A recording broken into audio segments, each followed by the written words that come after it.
Está no ar o Jornal do Senado. Eu sou Ricardo Nacaoca e estes são os destaques de hoje do Jornal do Senado que começa agora. Líder do governo diz que o orçamento de 2025 deverá ser votado ainda em fevereiro. Procuradoria da Mulher do Senado atua no combate à violência política.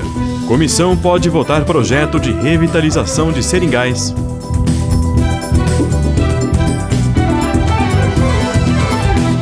Boa noite. O líder do governo no Congresso Nacional, senador Randolfo Rodrigues, afirmou que o orçamento de 2025 deverá ser votado no próximo mês e que nenhum programa será afetado por falta de dinheiro. O parlamentar explicou que todas as contas previstas para janeiro serão pagas conforme regras da Lei de Diretrizes Orçamentárias deste ano. Repórter Érica Christian. O projeto de lei orçamentária de 2025 não foi votado no ano passado devido ao pacote de corte de gastos do governo. O relator do orçamento, o senador Ângelo Coronel, do PSD da Bahia, explicou que as medidas propostas pela equipe econômica teriam impacto na chamada LOA. Por isso, precisava aguardar a aprovação dos projetos e da proposta de emenda à Constituição, o que ocorreu apenas na véspera do recesso parlamentar. O líder do governo no Congresso Nacional, senador Randolfo Rodrigues, do PT do Amapá, afirmou que o atraso na votação do orçamento não prejudica o funcionamento da máquina pública, já que a equipe econômica pode gastar até 1/12, ou seja, o equivalente a um mês de despesas. Randolfo Rodrigues diz que o orçamento deverá ser votado em fevereiro. Inclusive, isso foi acordado com os membros da Comissão Mista de Orçamento, que na primeira quinzena, nos primeiros dias do mês de fevereiro, nós votaríamos a peça orçamentária. Essa que esperamos. O carnaval começa dia 27 e 28 de fevereiro, então esperamos, antes do carnaval, votar a peça orçamentária. O orçamento de 2025 prevê um crescimento econômico de 2,64%, inflação de 3,3%,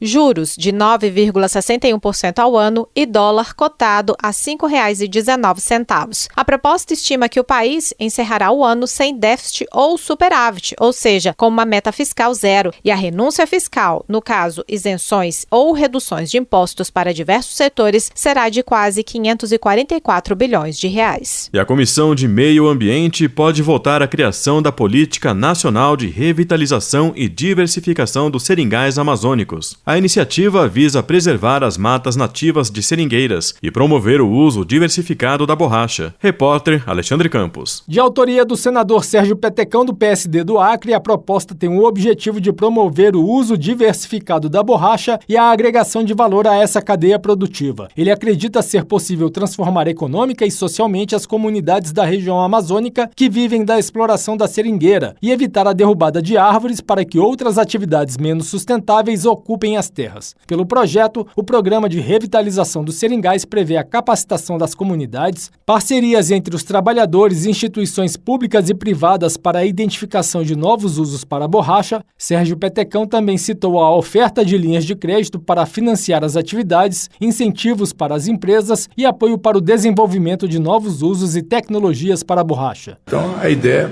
é que nós possamos fortalecer os seringais, dar mais condições técnicas para usar aquela matéria-prima que nós temos lá ainda na Amazônia, que isso com certeza vai dar uma vida mais digna e gerar renda para os amazônicos, as pessoas que moram lá na floresta. Se for aprovada pela Comissão de Meio Ambiente, a proposta seguirá para análise da Comissão de Agricultura e Reforma Agrária.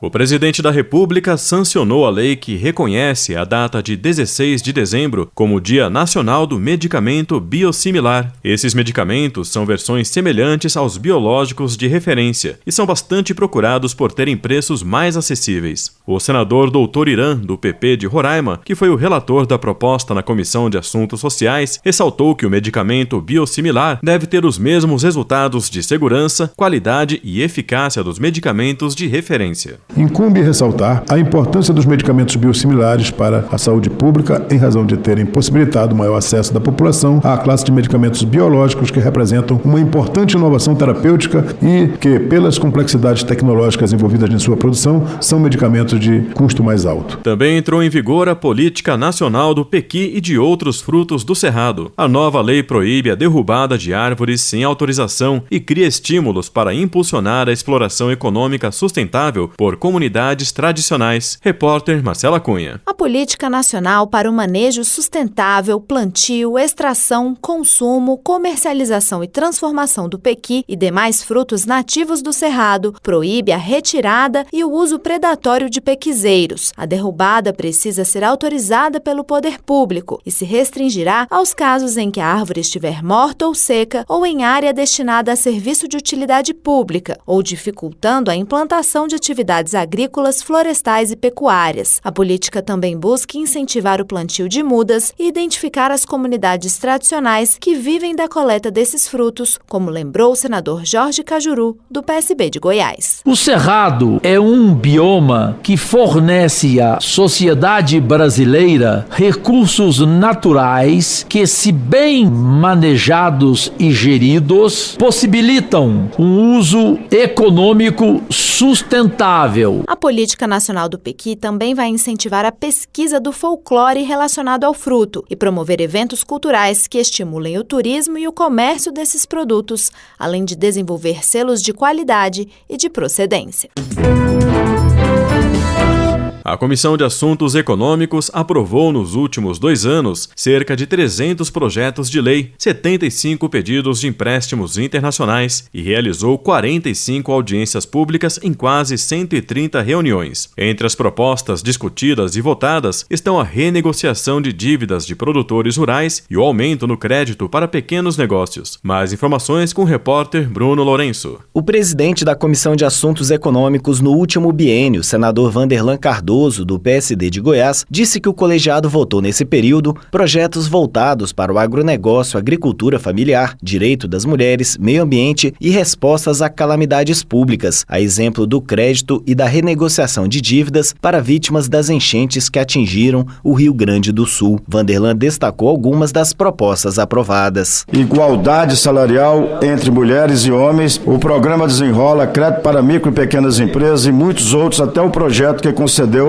indenização por dano moral e pensão especial às vítimas do Zika vírus e outros que transferem saldos remanescentes da educação de anos anteriores para a execução deste ano, permitindo a retomada da construção de escolas e creches, entre outras despesas. Apesar de a reforma tributária e sua regulamentação terem sido votadas na Comissão de Constituição e Justiça, a CAI promoveu cerca de 30 audiências públicas sobre o tema. Em 2 anos, o colegiado sabatinou 15 autoridades e votou 75 pedidos de empréstimos internacionais, que totalizaram quase 10 bilhões de dólares. Procuradora Especial da Mulher do Senado alerta para índice alarmante da violência política contra a mulher e defende medidas preventivas. A atuação do órgão inclui encaminhamento de denúncias e recomendações de combate a esse crime. Repórter Janaína Araújo. Criada em 2013, a Procuradoria Especial da Mulher do Senado tem voltado sua atenção para o aumento da violência política contra a mulher. O índice registrado pelo Ministério dos Direitos Humanos e da Cidadania, referente a 2024, foi 484% maior do que o do ano anterior. Procuradora Especial da Mulher, a senadora Zenaide Maia, do PSD do Rio Grande do Norte, ressaltou que tem recebido, examinado e encaminhado aos órgãos competentes as denúncias de violência e discriminação contra a mulher. Ela mencionou ainda a atuação com instituições responsáveis por receber as denúncias de violência política, como o Tribunal Superior Eleitoral, o Ministério Público e a presidência dos partidos políticos. A Procuradoria já se manifestou várias vezes acerca de situações de violência política. O silêncio nos mata e caladas não vamos ficar. Incentivei as denúncias e o combate à violência de gênero nas eleições municipais recentes. Os índices são alarmantes. Zenaide Maia observou que também é violência política contra a mulher o fato de, ainda em sua criação e socialização, as mulheres serem encaminhadas para desempenhar papéis afastados da vida pública e política.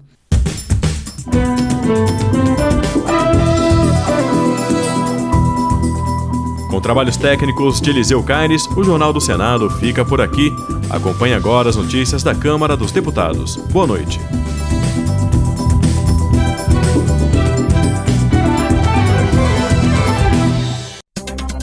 Hoje, 9 de janeiro de 2025, Arquivo Público do Rio de Janeiro é fechado em meio a denúncias. 2 anos após ataques golpistas, 527 pessoas já foram responsabilizadas no Brasil. Receita Federal reforça a fiscalização, mas descarta a criação de imposto sobre PIX. Novo prazo para a conclusão da prova prática de CNH é anunciado pela Justiça Federal. Eu sou Bruno Sena e o Rádio Notícias está no ar. Rádio Notícias, a informação na hora certa. Um panorama atualizado do que está acontecendo no Brasil e no mundo, você ouve aqui. Rádio Notícias. Rádio Notícias. Informações com credibilidade e imparcialidade. Não importa onde você esteja, não importa o horário, nós estamos aqui para mantê-lo informado.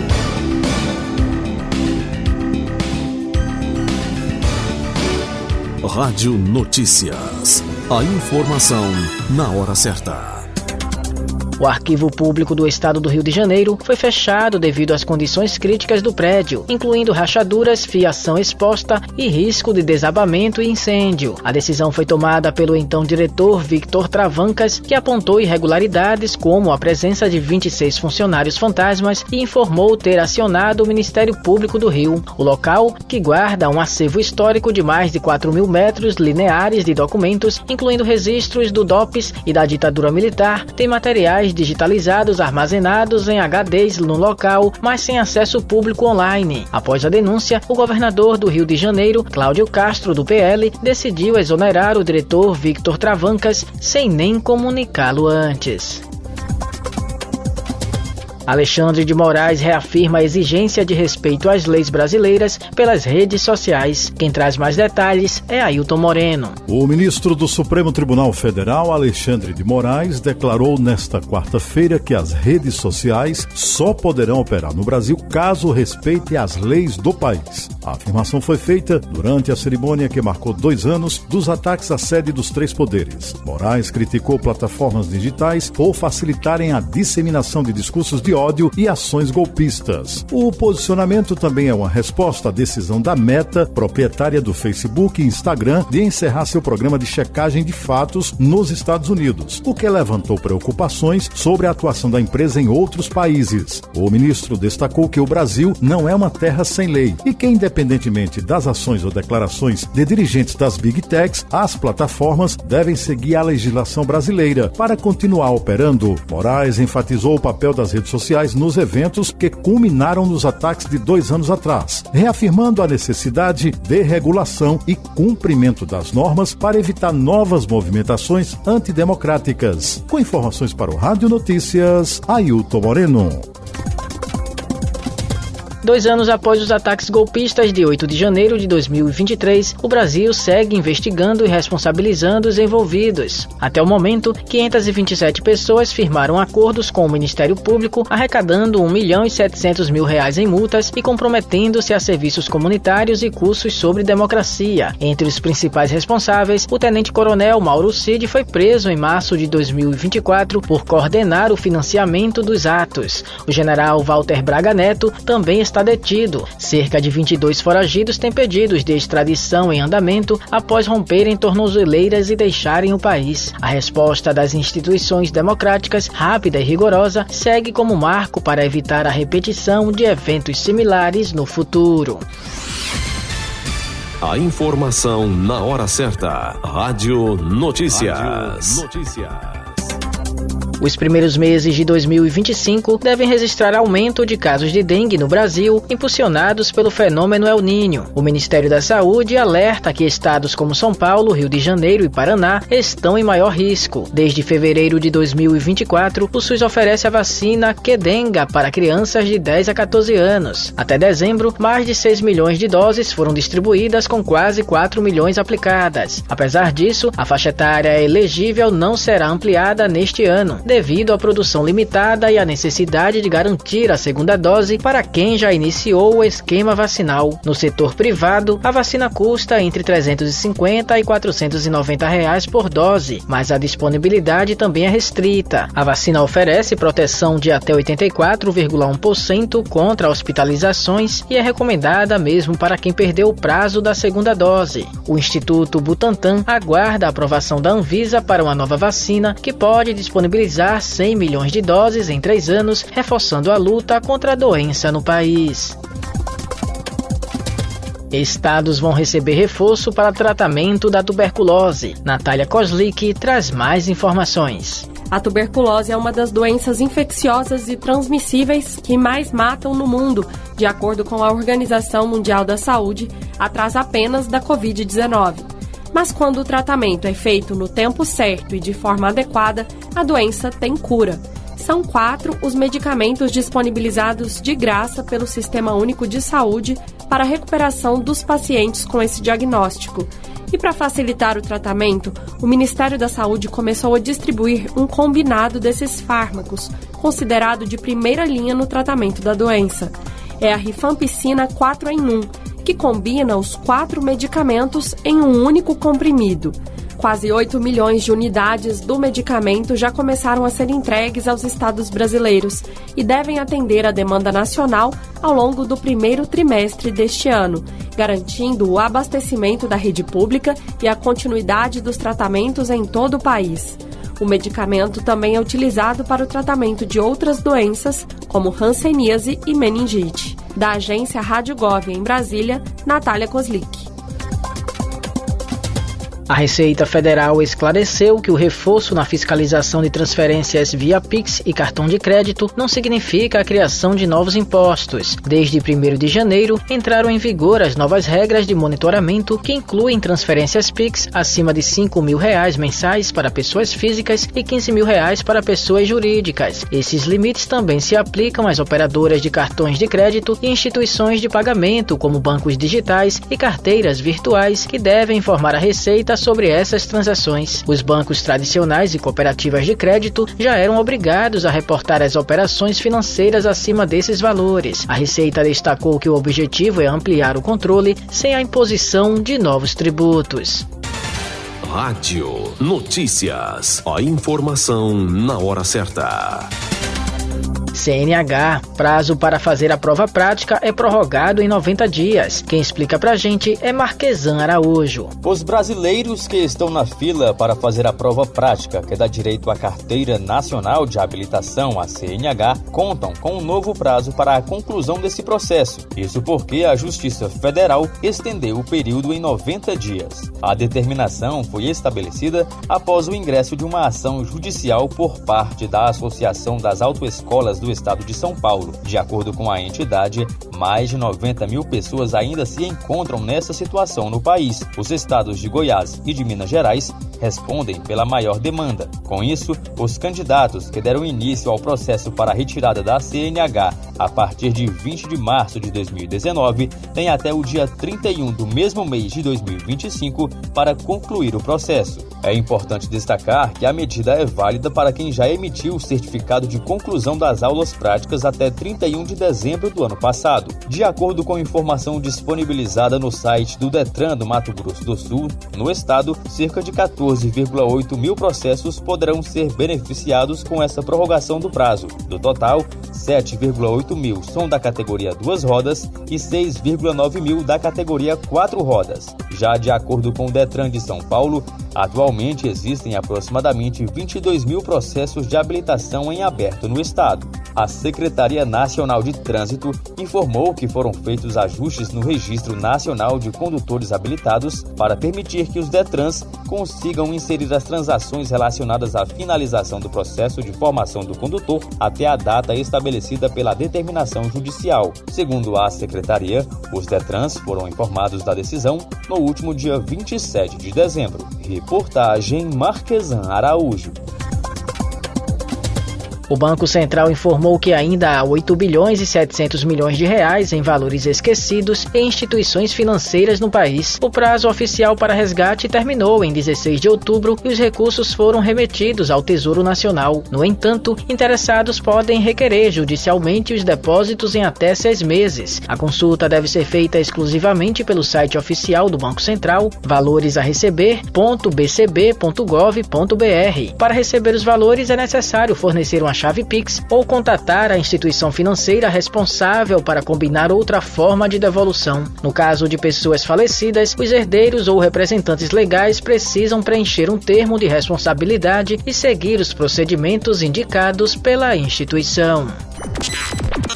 Você acabou de ouvir Rádio Notícias, a informação na hora certa. Obrigado pela audiência.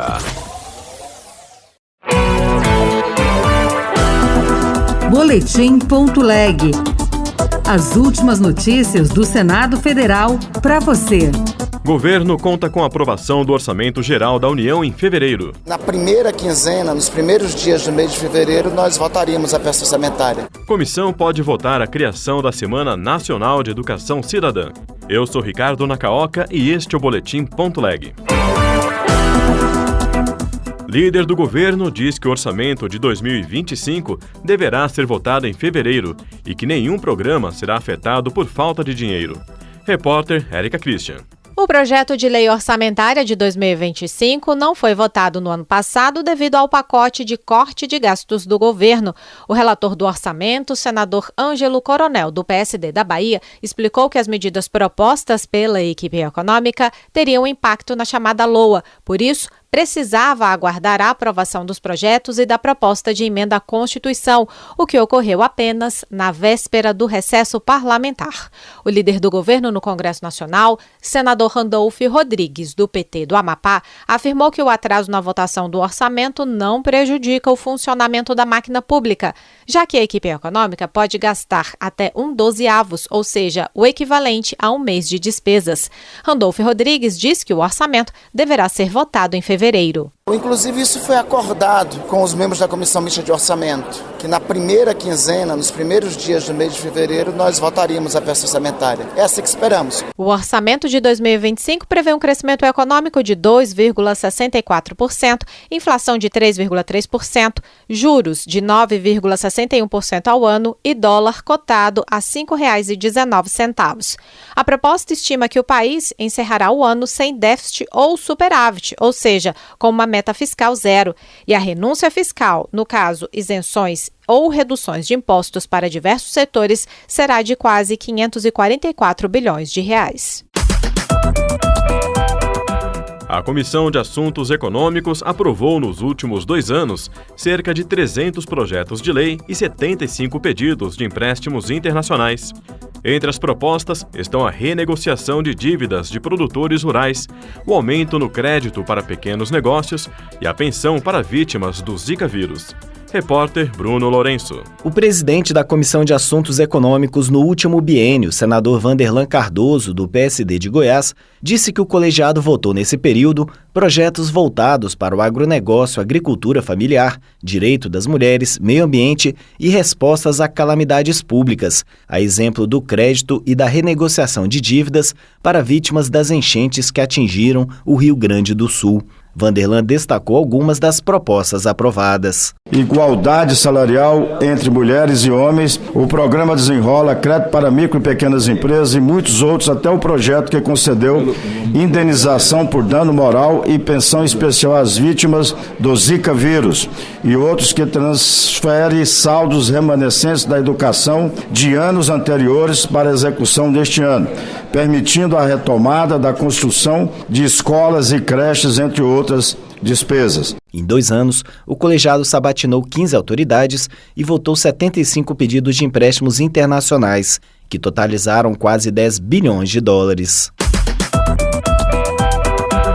A Comissão de Educação pode votar a criação da Semana Nacional de Educação Cidadã, a ser celebrada em agosto, com a participação da comunidade. Repórter Alexandre Campos. Pelo texto, instituições públicas e privadas, secretarias estaduais e municipais de educação, escolas particulares e públicas, universidades e faculdades, bem como entidades de ensino ligadas ao legislativo e ao judiciário, deverão promover o debate e a reflexão sobre questões fundamentais para o exercício da cidadania. Para que a ideia de Jaime Campos saia do papel, o projeto prevê a capacitação de educadores, a parceria entre instituições públicas, privadas e entidades da sociedade civil responsáveis pela educação cidadã e o estímulo à criação de grupos, grêmios e associações destinados à discussão de assuntos relevantes para a sociedade, como ética na política, funcionamento das instituições, respeito à equidade de gênero, raça e etnia, diversidade e inclusão e proteção ao meio ambiente. Um aspecto fundamental deste projeto é sua abordagem suprapartidária, o que garante que a educação para a cidadania não esteja atrelada às ideologias ou aos interesses políticos específicos. O projeto está na Comissão de Educação. Se for aprovado lá, poderá seguir diretamente para análise da Câmara dos Deputados. Outras notícias estão disponíveis em senado.leg.br/rádio. Você ouviu Boletim.leg. Notícias do Senado Federal. Senador, bom dia. Mais uma vez, obrigado por atender ao nosso convite aqui na Rádio Senado. Obrigado a você, Gisiel. Uma alegria estar falando com você e com todos os ouvintes pelo Brasil todo. Senador, que tipo de parcerias público-privadas, eu queria começar com isso, nós podemos ter no campo da educação e quais seriam as prioridades? Na verdade, o Plano Nacional tem que ser executado com a participação de toda a sociedade. É uma responsabilidade não só do governo federal, depois teremos os planos estaduais, dos governos estaduais e dos municípios, com os planos municipais, mas também com a iniciativa confessional, comunitária, filantrópica, as instituições privadas, as famílias, aqueles que se debruçam sobre a educação. Então, muitas parcerias já vêm acontecendo, na verdade. Na audiência específica, se pensou numa correlação com aquilo que acontece com o ProUni, que é a possibilidade dos alunos entrarem na instituição de ensino superior, né, de acordo com critérios estabelecidos, e a instituição de ensino superior, privada ou não comunitária, né, poderá então abater de impostos devidos. Isso na área da filantropia, das faculdades comunitárias, quer dizer, filantrópicas, isso de uma certa forma, Gisiel, já acontece porque, na verdade, as pessoas têm o que a gente chama de imunidade, não precisam pagar o conjunto de impostos por esse preceito constitucional de serem imunes. Então, essa parceria já acontece. Só que eles, inclusive, levantaram a possibilidade de ter o pró-básico, em vez de ProUni, ter o pró-básico, ou seja, a educação básica, que vai da creche ao ensino médio. Isso é importante também, porque você imagina as creches, até você construir uma creche, a creche estar funcionando, ter o concurso público para professores e funcionários, a criança não pode ficar esperando. Então, você tem que ter essa parceria, né? Comprar vagas, alugar espaços, trabalhar junto com boas iniciativas da comunidade, com critérios transparentes, ou na educação profissional, por exemplo. Nós queremos educação profissional, técnico-profissional, é um desafio para o Brasil. Então, você precisa fazer parcerias, né? Tem tanta gente boa aí, Senai, Senac, Senar, todo o sistema S, mas tem iniciativas da comunidade também que profissionalizam os alunos e temos que somar, né, nesse sentido para que isso então venha a acontecer. E o Brasil é tão extenso, uma realidade tão diferente de uma região para outra, que em cada região tem que, inclusive nessa audiência foi levantado isso, você preservar, né, essa autonomia lá do município, do estado, para que eles achem a solução de acordo com aquilo que aquela comunidade procura oferecer. Realidades diferentes, né, senador? A que a gente sempre ouve falar nas PPPs, mas em serviços e projetos de infraestrutura, e a ideia é que essas parcerias também funcionassem na questão da educação, reconhecendo que existem essas lacunas que podem ser preenchidas por uma parceria público-privada e principalmente reconhecendo isso que o senhor falou aí também, as realidades diferentes de cada região. Acredito que isso é capaz de trazer uma educação mais inclusiva, mais equitativa no Brasil, não é isso? É verdade, Gisiel. A gente sempre tem que pensar que a própria Constituição Federal, ela coloca que a educação tem que ser pública, gratuita, laica, de qualidade, e é o que a gente almeja.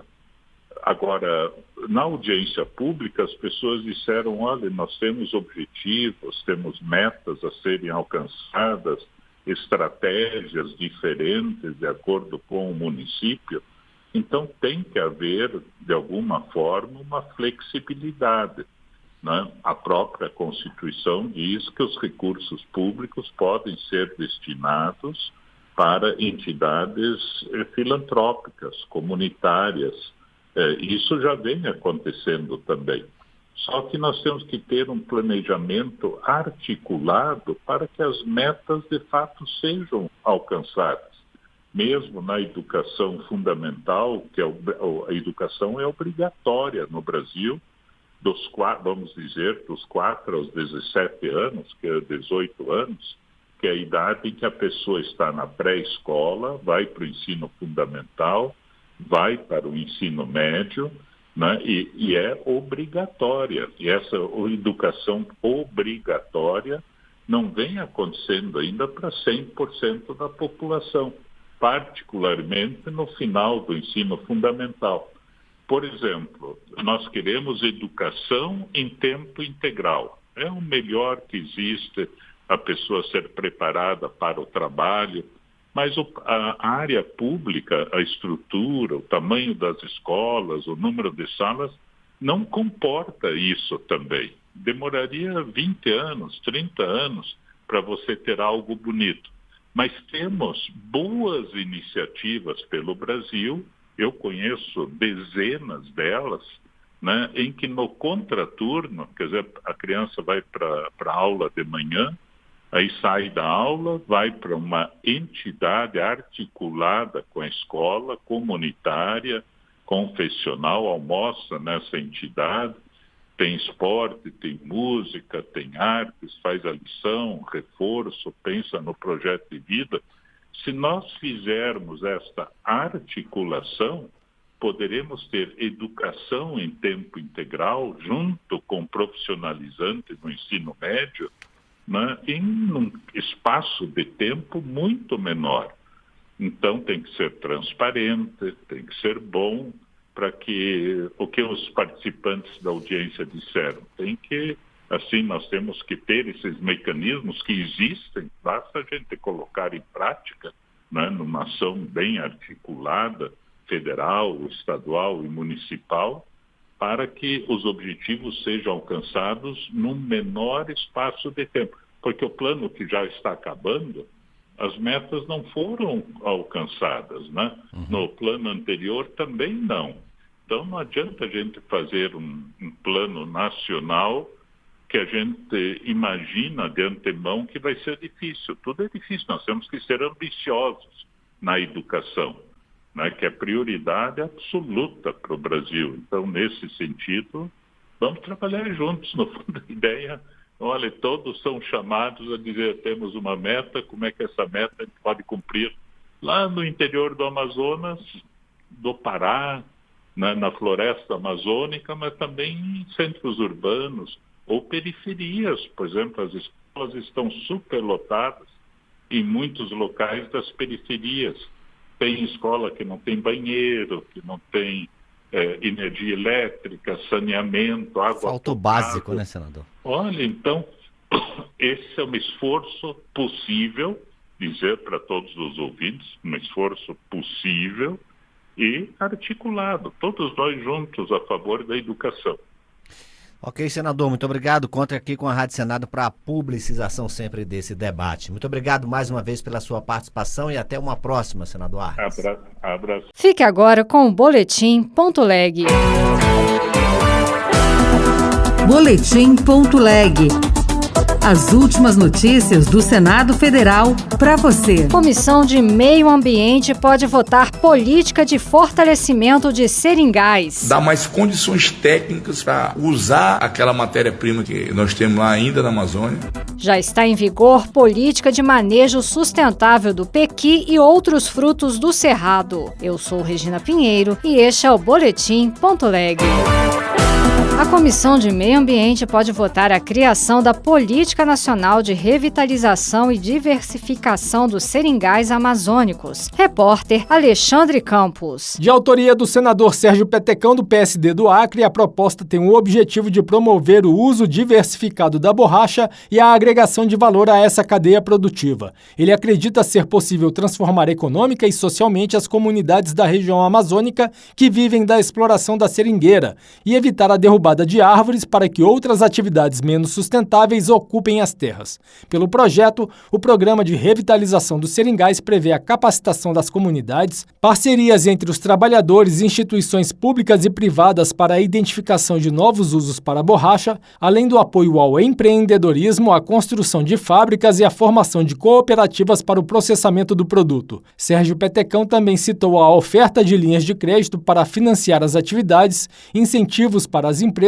e apoio para o desenvolvimento de novos usos e tecnologias para a borracha. Então a ideia é que nós possamos fortalecer os seringais, dar mais condições técnicas para usar aquela matéria-prima que nós temos lá ainda na Amazônia, que isso com certeza vai dar uma vida mais digna e gerar renda para os amazônios, as pessoas que moram lá na floresta. Se for aprovada pela Comissão de Meio Ambiente, a proposta seguirá para análise da Comissão de Agricultura e Reforma Agrária. Foi sancionada a lei que cria a Política Nacional do Pequi e de outros frutos do cerrado. Repórter Marcela Cunha. A Política Nacional para o Manejo Sustentável, Plantio, Extração, Consumo, Comercialização e Transformação do pequi e demais frutos nativos do cerrado proíbe a retirada e o uso predatório de pequizeiros. A derrubada precisa ser autorizada pelo poder público e se restringirá aos casos em que a árvore estiver morta ou seca ou em área destinada a serviço de utilidade pública, ou dificultando a implantação de atividades agrícolas, florestais e pecuárias. A política também busca incentivar o plantio de mudas e identificar as comunidades tradicionais que vivem da coleta desses frutos, como lembrou o senador Jorge Cajuru, do PSB de Goiás. O cerrado é um bioma que fornece à sociedade brasileira recursos naturais que, se bem manejados e geridos, possibilitam um uso econômico sustentável. A Política Nacional do Pequi também vai incentivar a pesquisa do folclore relacionado ao fruto e promover eventos culturais que estimulem o turismo e o comércio desses produtos, além de desenvolver selos de qualidade e de procedência. Uma lei sancionada pelo presidente Lula proíbe a importação de papel, plástico, vidro e metal para incentivar a cadeia econômica da reciclagem no Brasil, atualmente precária por falta de políticas públicas. Repórter Janaína Araújo. O presidente Lula sancionou a lei que aperfeiçoa a Política Nacional de Resíduos Sólidos para proibir a importação de papel e seus derivados, além de plástico, vidro e metal. A legislação de 2010 determinava que era proibido comprar do exterior resíduos sólidos e rejeitos, mas somente os perigosos, uma vedação vaga e que permitia ao Brasil importar grandes quantidades, mesmo sendo um dos maiores geradores desses materiais, e com uma legislação que prioriza a reciclagem. A avaliação foi feita pelo relator da proposta, senador Everton, do PDT do Maranhão, na votação ocorrida recentemente no Senado. A possibilidade de importação de resíduos sólidos tem se tornado um dos maiores entraves ao fortalecimento da cadeia econômica da reciclagem. A proibição poderá incentivar cooperativas e associações de catadores. Esses trabalhadores são os mais prejudicados pela precariedade de políticas públicas que efetivamente incentivem a reciclagem. O senador afirmou que, segundo dados da Associação Brasileira de Resíduos e Meio Ambiente, o país recicla apenas 4% do lixo que é gerado, mas continua importando toneladas de resíduos sólidos, sobretudo para cumprir obrigações legais quanto a conteúdo mínimo reciclado a ser utilizado como um insumo. Outras notícias estão disponíveis em senado.leg.br/rádio. Você ouviu Boletim.leg. Notícias do Senado Federal. Até o ano passado, quando se falava em alistamento militar, era assunto para jovens do sexo masculino que estavam para completar 18 anos. Agora não. Mulheres que completarem 18 anos agora em 2025 poderão se alistar. O alistamento militar feminino é voluntário, ou seja, apenas as jovens que quiserem podem concorrer a uma vaga nas Forças Armadas. Neste primeiro ano, serão ofertadas 1.500 vagas. O recrutamento vai começar no segundo semestre deste ano e a incorporação a uma das organizações militares da Marinha, do Exército e da Aeronáutica vai ser em 2026. Mas atenção! O alistamento está aberto apenas para candidatas que moram em uma das 28 cidades escolhidas para esta primeira fase do programa. Começando com as capitais. Vamos lá. Belém, Brasília, Belo Horizonte, Campo Grande, Curitiba, Florianópolis, Fortaleza, Manaus, Porto Alegre, Recife, Rio de Janeiro, Salvador e São Paulo. Agora, as cidades que não são capitais. No estado de Goiás, Águas Lindas de Goiás, Cidade Ocidental, Formosa, Lusiânia, Novo Gama, Planaltina de Goiás, Santo Antônio do Descoberto e Valparaíso de Goiás. No Rio Grande do Sul, Canoas e Santa Maria. Em Mato Grosso do Sul, Corumbá e Ladário. Em São Paulo, Guaratinguetá e Pirassununga. E em Minas Gerais, Juiz de Fora e Lagoa Santa. O período do alistamento militar feminino é o mesmo do masculino. Começou em 2 de janeiro e vai até 30 de junho. E a jovem nem precisa sair de casa para se alistar. Basta acessar o site alistamento.eb.mil.br, alistamento.eb.mil.br, preencher os dados e enviar o formulário via internet. Outra opção é fazer o alistamento presencial, na junta do serviço militar mais próxima de casa. Para isso, é preciso levar os documentos pessoais, certidão de nascimento, documento de identificação com foto e comprovante de residência. Agora tem um detalhe: o alistamento feminino é voluntário, mas se a mulher que se alistou for selecionada, a partir do ato de incorporação, o serviço militar vai ser de cumprimento obrigatório. Pois é, alistamento militar não é mais só coisa de homem. Por falar nos marmanjos, para os homens o ato continua sendo obrigatório. Os jovens do sexo masculino que completam 18 anos agora em 2025 são obrigados a se alistar. E a gente sempre dá essa dica, não só para alistamento militar. Já que tem que fazer, não deixe para o último dia, 30 de junho, porque senão é encrenca na certa. Sem o alistamento, o jovem não pode tirar passaporte nem ingressar no serviço público, entre outras restrições. O presidente da Comissão de Assuntos Econômicos no último biênio, senador Vanderlan Cardoso, do PSD de Goiás, disse que o colegiado votou nesse período projetos voltados para o agronegócio, agricultura familiar, direito das mulheres, meio ambiente e respostas a calamidades públicas, a exemplo do crédito e da renegociação de dívidas para vítimas das enchentes que atingiram o Rio Grande do Sul.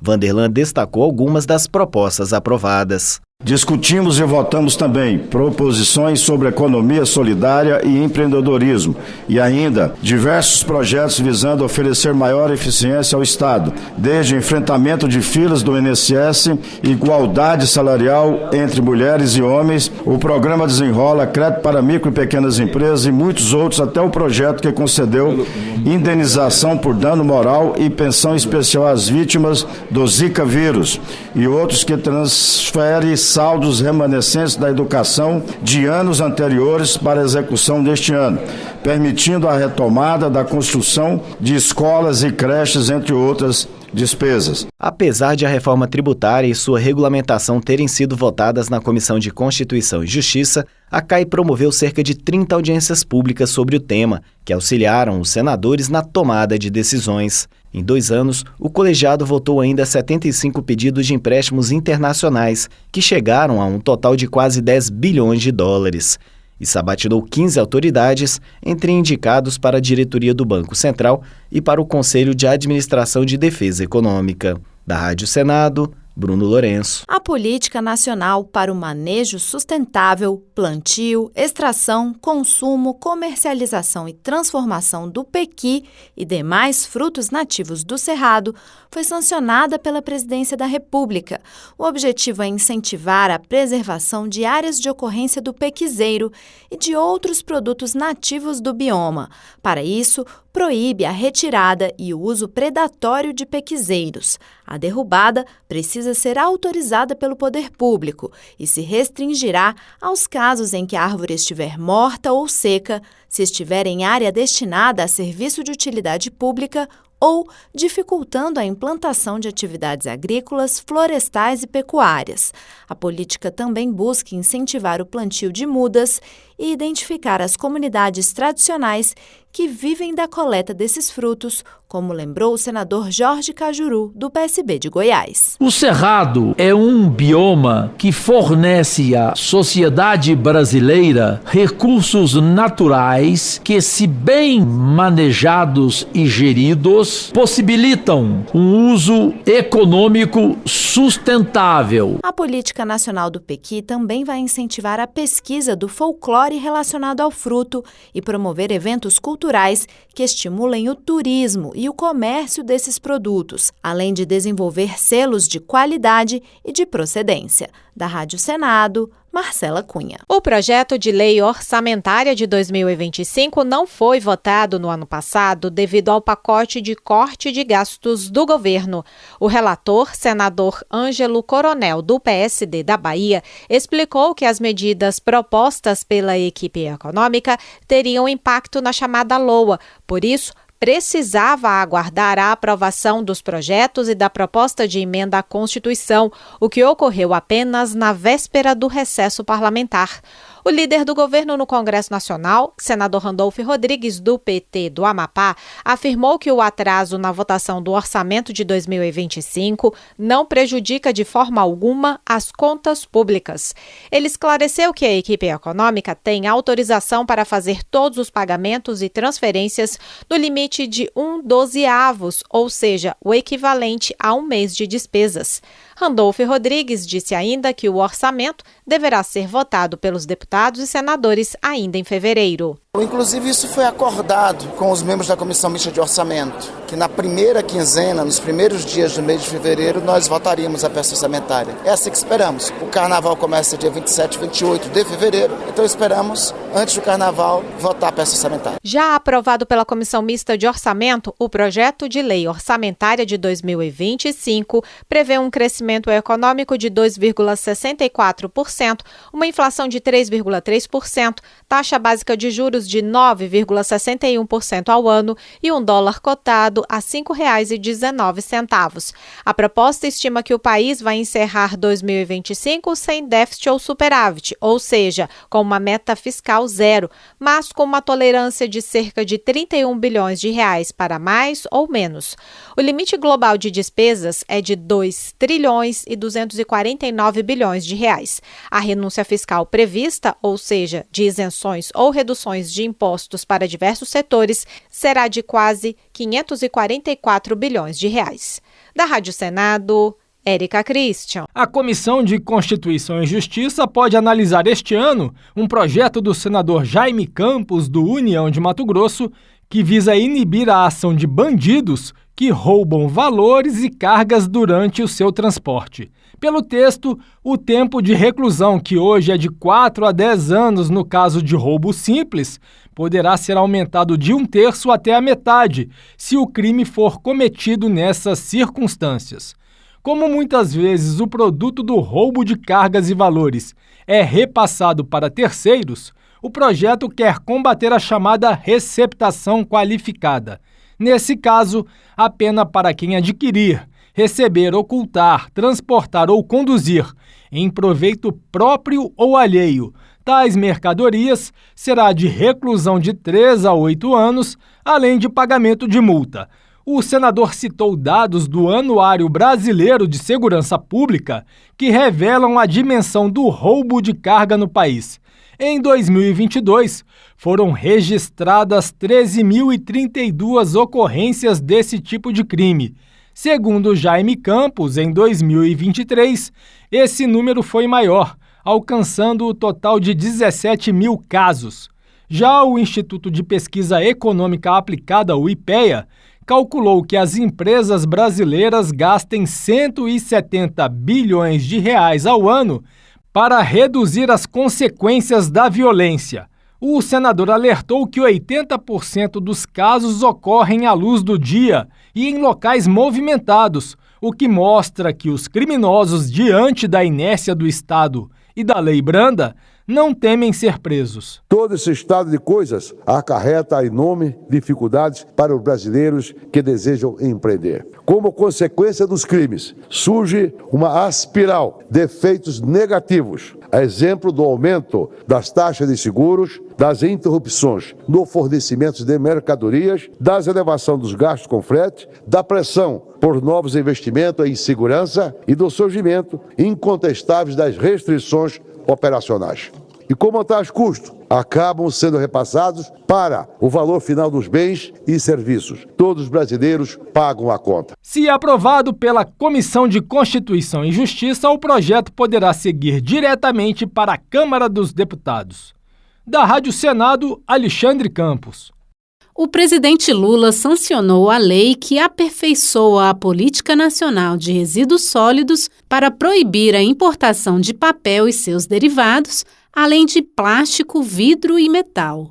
A legislação de 2010 determinava que era proibido comprar do exterior resíduos sólidos e rejeitos, mas somente os perigosos, uma vedação vaga e que permitia ao Brasil importar grandes quantidades, mesmo sendo um dos maiores geradores desses materiais, e com uma legislação que prioriza a reciclagem. A avaliação foi feita pelo relator da proposta, senador Everton, do PDT do Maranhão, na votação ocorrida recentemente no Senado. A possibilidade de importação de resíduos sólidos tem se tornado um dos maiores entraves ao fortalecimento da cadeia econômica da reciclagem. A proibição poderá incentivar cooperativas e associações de catadores. Esses trabalhadores são os mais prejudicados pela precariedade de políticas públicas que efetivamente incentivem a reciclagem. Para as indústrias que são obrigadas à logística reversa e ao uso de materiais reciclados como insumo, atualmente é menos custoso importar resíduos em comparação com adquiri-los de cooperativas de catadores ou de empresas de reciclagem brasileiras. O senador afirmou que, segundo dados da Associação Brasileira de Resíduos e Meio Ambiente, o país recicla apenas 4% do lixo que é gerado, mas continua importando toneladas de resíduos sólidos, sobretudo para cumprir obrigações legais quanto a conteúdo mínimo reciclado a ser utilizado como um insumo.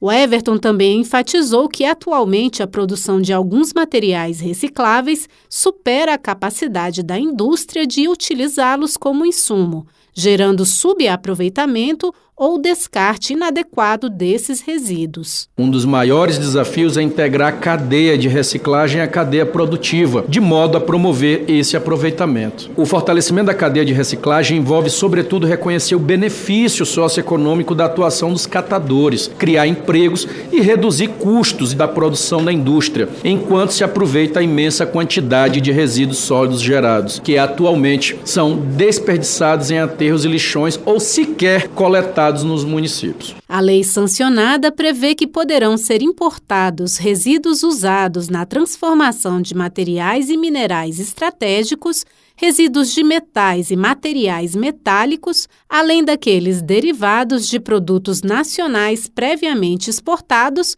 mas somente para logística reversa e reciclagem integral. Essa última exceção é aplicada a importadores ou fabricantes de autopeças, exceto de pneus. Da Rádio Senado, Janaína Araújo. Levar mais conhecimento e tecnologia ao campo. A capacitação de pequenos produtores para o mercado de trabalho é foco do acordo fechado entre o Ministério das Comunicações e Confederação Nacional de Agricultores Familiares e Empreendedores Familiares Rurais, a CONAFER. E isso será feito por meio dos laboratórios de informática do programa Computadores para a Inclusão por todo o país. A organização vai utilizar esses pontos para aplicar cursos online aos produtores. Os primeiros cursos serão disponibilizados para os estados de Alagoas e Roraima. A representante da CONAFER, Verbera Lúcia Melo Gonçalves, destacou quem será beneficiado com a parceria. Dos agricultores, dos quilombolas, dos ribeirinhos, para as comunidades mais distantes e principalmente dos nossos indígenas. Nós temos formação, assistência técnica, conexão de internet, entrega de computadores nessas comunidades que não têm a oportunidade, que não foi possibilitado para eles. O ministro das Comunicações, Juscelino Filho, disse que o acesso à tecnologia abrirá mais portas para os produtores brasileiros. Os cursos oferecidos por meio desta parceria, com certeza vão contribuir para o crescimento profissional de todos, gerando novas oportunidades e abrindo um novo mundo de possibilidades. Pois é por meio do letramento digital, do acesso à internet, que essas pessoas vão passar a integrar a economia digital, que é a economia do futuro. Durante a parceria, que inicialmente deve durar 2 anos, o Ministério vai divulgar os resultados das formações e ações profissionalizantes de capacitação e inclusão digital. Somente este ano, o programa Computadores para a Inclusão já foi responsável pela doação de mais de 11 mil computadores e foram oferecidos 217 cursos, resultando na formação de mais de 47 mil alunos para o mercado de trabalho. Reportagem Graziela Mendonça. Chuvas constantes com temperaturas elevadas são um ambiente perfeito para a procriação do mosquito da dengue. Por isso, o Ministério da Saúde anunciou nesta quinta-feira a instalação do Centro de Operações de Emergência em Saúde. O objetivo é ampliar o monitoramento das arboviroses como dengue, chikungunya e zika, com orientações sobre as ações voltadas à vigilância epidemiológica e controle de vetores. Gestores locais também serão informados sobre as ações de combate ao mosquito. O Plano de Contingência Nacional para Dengue, Chikungunya e Zika foi lançado também nesta quinta-feira para reforçar as estratégias de prevenção, preparação e resposta às epidemias. A ministra da Saúde, Nízia Trindade, explicou que, além da prevenção, o cuidado com as pessoas também é essencial. Dengue é uma doença que nós conhecemos, exige, como dizemos tecnicamente, um manejo clínico adequado, ou seja, orientações de como se deve tratar as pessoas, uso de medicações que não deve ser feito, hidratação, como um aspecto essencial. Combater a dengue não é responsabilidade só de governo, é uma ação combinada com a população que deve fazer a sua parte, mantendo quintais e calhas limpas e não deixar água parada e estar atenta às plantas que retêm água. Nessa época do ano, a aposentada Ana Maria Pignaton, moradora do Lago Norte, em Brasília, redobra os cuidados em casa. Passo no quintal olhando se não tem alguma folha virada para cima, cheia de água, e vou jogando fora. Na frente da minha casa eu fiscalizo tudo. Dentro da minha casa fiscalizo ralinho. Aí do lado de fora tem um ralo que sai da área de serviço, passa lá. Então eu tapo com um plástico por cima da tampinha. Para o fortalecimento da vigilância das arboviroses, o Ministério da Saúde vai investir 256 milhões de reais. E para evitar a transmissão da doença, o Ministério alerta que o momento é de intensificar os esforços junto à população. Para aqueles que já estão com a suspeita de dengue ou das demais arboviroses, a recomendação é buscar o serviço de saúde o mais rápido possível. Reportagem Cleide Lopes.